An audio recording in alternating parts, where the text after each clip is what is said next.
ውድ ኢትዮጵያውያን ዛሬ ደግሞ ፖሊስ በወንጀል ጠርጥሮ ሲይዛችሁ የጊዜ ቀጠሮ በእስር እንድትቆዩ ከሚያቀርባቸው ትልልቅ ምክንያቶች ውስጥ ዛሬ ሶስቱን ላሳውቃችሁ ነው። እነዚህ ምክንያቶች ስነግራችሁ ደግሞ ለዛም ነው ምላሽ ሰጣችሁ እናንተ በዋስ ትወጡ ዘንድ መብታችሁን እንድታስከቡ ይረዳችኋል።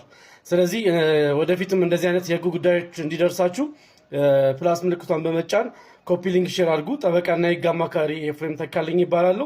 የመጀመሪያው አሻራ ለመውሰድ የጊዜ ቀጠሮ ይሰጠኝ የሚል ሲሆን እናንተ ደግሞ ለዚህ የምትሰጡት ምላሽ አሻራ መውሰድ እዛው ፖሊስ መምሪያ ውስጥ የሚሰጥና 5 ደቂቃ የማይፈጅ ጉዳይ ስለሆነ የዋስትና መብቴ ሊያስከለክል አይችልም ትላላችሁ።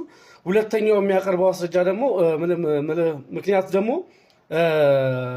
ከሌላ መስሪያ ቤት የሚመጣ የሰነድ ማስረጃ ከመንግስት ሆነ ከግለሰብ ድርጅት የሚመጣ ማስረጃ እስኪመጣ የጊዜ ቀጠሮ ይሰጠኝና ታስሮ ይቆይ ይላል። ለዚህ ደግሞ ከመንግስት ተቋም ለሚመጣ ማስረጃ የኔ መታሰር አግባብ አይደለም። እኔ ብታሰርም ባልታሰርም ተቋሙ ማስረጃ የመስጠት ግዴታው ነው። ስለዚህ ዋስትና መብቴ ይጠበቅ ትላላችሁ። ሶስተኛውና ሌላው ትልቁ ደግሞ ግብረ አበር ለመሰብሰብና ምስክር ቃል ለመቀበል ምናምን ይላል።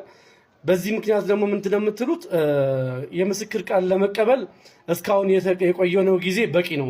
እስከዛሬ የተቆየበት ያቆየን ጊዜ በቂ ስለሆነ ተጨማሪ ጊዜ ቀጠሮ ሊሰጥ አይገባም። የዋስ መብቴ ተጠብቆ ውጭ ሆኜ ልከራከር ይገባል ብላችሁ መከራከር ይኖርባችኋል። ጠበቃና የህግ አማካሪ ኤፍሬም ተካልኝ ይባላለሁ። መልካም ቀን።